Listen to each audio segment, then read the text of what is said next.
হযরত আদম আলাইহিস সালাম এই দোয়া করেছিলেন। তার অপরাধ এই দোয়া করার সঙ্গে সঙ্গে আল্লাহ মাফ করে দিয়েছেন। রব্বানা যালামনা, হে আমাদের প্রতিপালক, যালামনা আনফুসানা, আমরা আমাদের উপর অবিচার করেছি, জুলুম করেছি।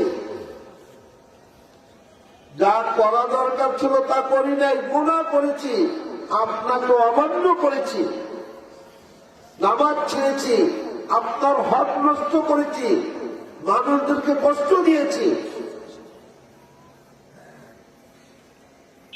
ওয়াইল্লাম তাগফির লানা, আল্লাহ আপনি যদি আমাদেরকে মাফ না করেন, লানাকুনান্না মিনাল খাসিরিন, তাহলে আমরা বড় লসে যাব, আমাদের বড় ক্ষতি হয়ে যাবে। এই কথাগুলো যদি একটা লোক অন্তর দিয়ে বলে, তাহলে তার চোখের পানি আসবে না কেন? আল্লাহ রাব্বুল আলামিন আমাদেরকে যে কথাগুলো বললাম, এই কথাগুলো উপলব্ধি করে